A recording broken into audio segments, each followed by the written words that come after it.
So আজকের ভিডিওতে আমার কাছে একটা দুটো নয়, আইপিএল নিয়ে 10টা জেনুইন আপডেট আছে, যেগুলো আপডেটগুলো শুনলে তোমরা হয়তো খুশি হবে বা অনেক কিছু ইনফরমেশন পেতে চলেছো। তো ভিডিওটা অবশ্যই তোমরা শেষ পর্যন্ত দেখবে। আর তার আগে বলে রাখি, এরকমই ক্রিকেট রিলেটেড যে কোনো নিউজ আপডেট ভিডিও সবার আগে পাওয়ার জন্য চ্যানেলটাকে তো সাবস্ক্রাইব করবেই, তার সাথে আমাদের টেলিগ্রাম এবং অন্যান্য যে সমস্ত সোশ্যাল মিডিয়ার লিঙ্ক দেওয়া আছে সেখানেও যুক্ত হয়ে যাও। তার কারণ সবসময় ভিডিও বানিয়ে আপডেট দেওয়া সম্ভব হয় না, কিন্তু আইপিএলের যত ছোট বড় আপডেট আমি কিন্তু টেলিগ্রাম বা আমার যে সমস্ত সোশ্যাল মিডিয়া আছে সব লিঙ্ক নিচে দেওয়া আছে সেখানে দিয়ে থাকি। তো তোমরা কোনো কিছু থেকেই তাহলে বঞ্চিত হবে না, সবার আগে আপডেট পেয়ে যাবে। সো চলো দেরি না করে ভিডিওটা শুরু করা যাক। তো ভিডিও শুরুতে প্রথমেই আমরা কেকেআরকে নিয়ে কথা বলবো। কেকেআরকে নিয়ে তিনটে বড় আপডেট রয়েছে। প্রথম কথা মাতিসা পাতিরানাকে নিয়ে। তো পাতিরানা যেমনটা কি জানো ইনজিওর্ড ছিল, তবে এখন রিসেন্ট যে আপডেট সেই আপডেট অনুযায়ী শোনা যাচ্ছে সে রিকভার করছিল, সে একটা স্টোরিও দিয়েছিল কয়েকদিন আগে। যাই হোক, তবে আজকে লেটেস্ট নিউজ অনুযায়ী এটাই শোনা যাচ্ছে সে কিন্তু অনেকটাই সুস্থ হয়ে উঠেছে বা বলতে পারো ফিট হয়ে গেছে। হয়তো প্রথম দিকে থাকবে না আইপিএল এর বা প্রথম দিকে জয়েন হতে পারবে না, তবে মেবি হতে পারে 2-4টে ম্যাচ পর পাতিরানা কিন্তু কেকেআর টিমে যুক্ত হতে পারে। তবে এখনো পর্যন্ত কোনো কনফার্ম নিউজ নয়, যেটুকু লিক শোনা যাচ্ছে সেখান থেকে বললাম। কেকেআর যে দ্বিতীয় আপডেট সেটা হচ্ছে KKR jersey reveal. Finally KKR তাদের জার্সি রিভিল করে দিয়েছে এবং জার্সিটা হয়তো তোমরা অনেকেই দেখে নিয়েছো, কেমন লাগছে বা লেগেছে তোমাদের কেকেআর এর এবারের জার্সি অবশ্যই কমেন্ট করে জানিও। স্পেশালি জার্সিতে যে সমস্ত দাগগুলো বা তোমার লাইনগুলো কেটেছে ওইগুলো তো আমার পার্সোনালি খুব ভালো লেগেছে। তোমাদের কেমন লেগেছে অবশ্যই কমেন্ট বক্সে জানিও। আর কেকেআর যে তৃতীয় আপডেট সেটি হচ্ছে হর্ষিত রানা রিপ্লেস নিয়ে। তো হর্ষিত রানা যেমনটা কি জানো আইপিএল থেকে পুরোপুরি ছিটকে গেছে, আমি আগের ভিডিওতেই বলেছিলাম, যারা দেখেছো তারা জানবে। তবে এখনো পর্যন্ত কেকেআর কিন্তু হর্ষিত রানার কোনো রিপ্লেসমেন্ট অ্যানাউন্স করেনি।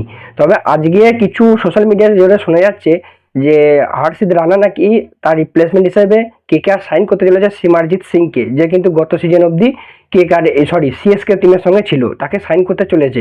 তো এই খবরটাই মোটামুটি ছড়িয়ে গেছে। তবে এই খবরটা কিন্তু 100% জেনুইন নয়। আমি এখনো পর্যন্ত যেটুকু আপডেট পেয়েছি, মানে কিছু সোর্স বলছে এটা সত্যি কথা, যে কেকেআর তোমার ওই সিমারজিৎ সিংকে নিতে চলেছে হর্ষিত রানা রিপ্লেস হিসেবে। তার সঙ্গে এটাও শোনা যাচ্ছে যে আরও কেকেআর 4-5টা বোলারকে ডেকেছে তাদেরকে ট্রায়াল নেবে, তবে সিমারজিৎ সিং এগিয়ে আছে জয়েন হওয়ার দিক থেকে, এটা একটা রিপোর্ট বলছে। অন্য দিক থেকে আরেকটা রিপোর্ট ক্লেম করছে যে কেকেআর এখনো পর্যন্ত হর্ষিত রানার রিপ্লেসমেন্ট হিসেবে কোনো কিছু মানে ডিসকাশন করেনি বা কোনো কিছু আলোচনা করেনি, বা এখনো পর্যন্ত মানে হর্ষিত রানার কোনো রিপ্লেসমেন্ট হিসেবে কাউকে নেবে বলে এরকম কোনো আলোচনা শোনা যায়নি। তো দু রকম আপডেট আসে, জানি না কতটা জেনুইন, আর দু একদিন গেলে অবশ্যই সেই কতটা জেনুইন সেই খবরটা পেয়ে যাব। তো আমি তার আপডেট তোমাদেরকে দিয়ে রাখবো।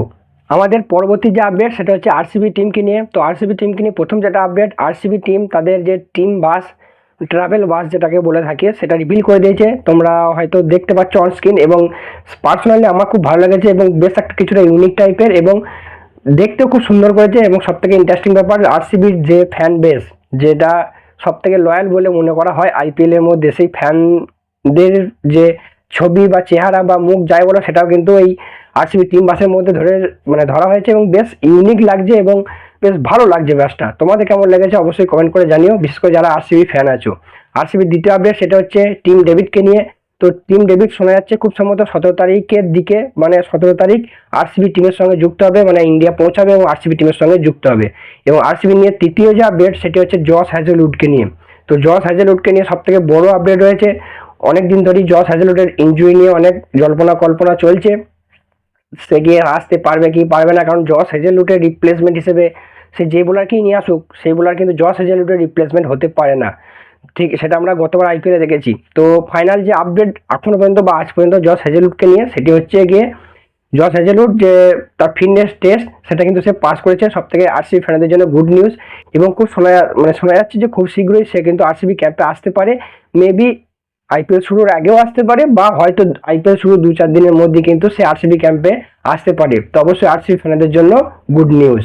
আর অস্ট্রেলিয়ার জস হ্যাজেলউডের কথা হচ্ছে যখন, তার সঙ্গে কথা বলে নেবো আমরা প্যাট কামিন্সকে নিয়ে, সানরাইজার্স হায়দ্রাবাদের প্যাট কামিন্সকে নিয়ে। তো এই মুহূর্তে সানরাইজার্স হায়দ্রাবাদের তরফ থেকে একটা বিরাট বড় ব্রেকিং নিউজ শোনা যাচ্ছে, যেখানে শোনা যাচ্ছে যে প্যাট কামিন্সও সে চোটের জন্য ভুগছে এবং খুব সম্ভবত শুরুর দিকে হায়দ্রাবাদের বেশ কয়েকটা ম্যাচ মিস করতে পারে কিন্তু তোমার প্যাট কামিন্স। এবং এখন প্রশ্ন এটাই, তাহলে ক্যাপ্টেন্সি কে করবে? তো আজকে এখনো পর্যন্ত যা আপডেট রয়েছে শোনা যাচ্ছে যে প্যাট কামিন্সের পরিবর্তে প্রথম 2-3টে ম্যাচে কিন্তু হায়দ্রাবাদের ক্যাপ্টেন্সি করতে চলেছে তোমার অভিষেক শর্মা। ইয়েস, তোমরা ঠিকই শুনেছো, অভিষেক শর্মা ক্যাপ্টেন্সি করতে চলেছে এবং এটা বলতে পারো 90% শিওর যে অভিষেক শর্মাই প্রথম দুটো তিনটে ম্যাচে ক্যাপ্টেন্সি করবে, যেহেতু প্যাট কামিন্স আসবে না। তো প্যাট কামিন্সের না আসাটাও বলতে পারো 90% শিওর যে প্রথম দুটো তিনটে ম্যাচের জন্য সে কিন্তু আনঅ্যাভেলেবেল থাকবে। তো পার্সোনালি যদি এটা হয়, আমি প্রথম কথা খুবই খুশি তো হবই, দ্বিতীয় কথাটা খুবই তোমার ইন্টারেস্টেড হবো ব্যাপারটা নিয়ে, যে দেখা যাক যে একজন অভিষেক শর্মা যেরকম একটা বিস্ফোরক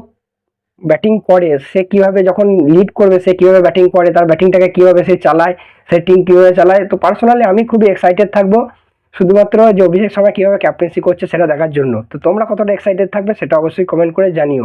তো চলো কথা বলবো আজকে আমাদের পরবর্তী আপডেট নিয়ে, সেটা হলো তোমার ওয়েস্ট ইন্ডিজের স্পিনার জি মতিকে নিয়ে। তো শোনা যাচ্ছে জি মতি সে কিন্তু পিএসএল খেলা কথা ছিল, অর্থাৎ পাকিস্তান সুপার লিগ খেলা কথা ছিল, এবং সে নাকি সেখান থেকে তার নাম উইথড্রল করে নিয়েছে। কেন উইথড্রল করে নিয়েছে এখনো পর্যন্ত জানা যায়নি, তবে কিছু নিউজ অনুযায়ী শোনা যাচ্ছে খুব সম্ভবত সে লখনৌ সুপার জায়ান্টস টিমে যুক্ত হতে পারে, যেহেতু ওয়ানিন্দু হাসারাঙ্গা শ্রীলঙ্কার পেসার তার চোট আছে এবং সে এবারে লখনৌ হয়ে খুব সম্ভবত না খেলার চান্সই 99%।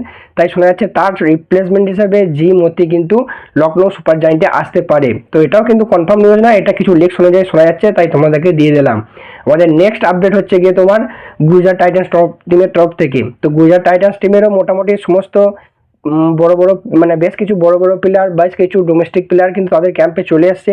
তার সঙ্গে কোচ আশিস নেহরা, পার্থিব প্যাটেল, এটা আমি আগের ভিডিওতে বলেছিলাম। এবং আজকের যে আপডেট, তোমার গুজরাটের ক্যাপ্টেন শুভমান গিল সেও কিন্তু চলে আসছে। তার সাথে মোহাম্মদ সিরাজ, আমাদের টি20 ওয়ার্ল্ড কাপ উইনিং টিমের প্লেয়ার, সেও কিন্তু গুজরাট টিমের মানে গুজরাট টাইটান্স টিমের সঙ্গে যুক্ত হয়ে গেছে এবং খুব শীঘ্রই তারা কিন্তু প্র্যাকটিস সেশন শুরু করতে চলেছে। আর এবার কথা বলবো আজকে আমাদের লাস্ট এবং ফাইনাল আপডেট নিয়ে, সেটা হলো মুম্বাই ইন্ডিয়ান্স টিমকে নিয়ে। তো সব টিমেরই আপডেট মোটামুটি দিলাম, যখন মুম্বাই ইন্ডিয়ান্স টিমে কেন বাদ যায়।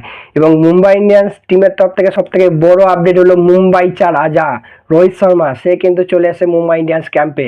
তার সঙ্গে বেশ কিছু ডোমেস্টিক প্লেয়ার, বেশ কিছু ভারতীয় প্লেয়ার, পাশাপাশি মুম্বাইয়ের যে হেড কোচ মহেলা জয়বর্ধনা সেও কিন্তু চলে আসছে। এবং খুব সম্ভবত আজ থেকেই তারা কিন্তু তাদের যে প্র্যাকটিস সেশন বা প্রি সিজন ক্যাম্প সেটা কিন্তু শুরু করে দিয়েছে। তো অবশ্যই মুম্বাই ফ্যানদের জন্য গুড নিউজ, হয়তো খুব শীঘ্রই হার্দিক এবং সূর্যকুমারও চলে আসবে। তো যাই হোক, এই ছিল আজকের ভিডিওর আপডেটগুলো কেমন লেগেছে সত্যি করে দিল থেকে বলবে এবং কমেন্ট করে অবশ্যই জানাবে। ভিডিও ভালো লাগলে লাইক চাই এবং তার সঙ্গে ভিডিও কিন্তু শেয়ার চাই বন্ধুদের সাথে, ব্যাস এইটুকুই চাই। তো চলো দেখা হচ্ছে পরবর্তী ভিডিওতে।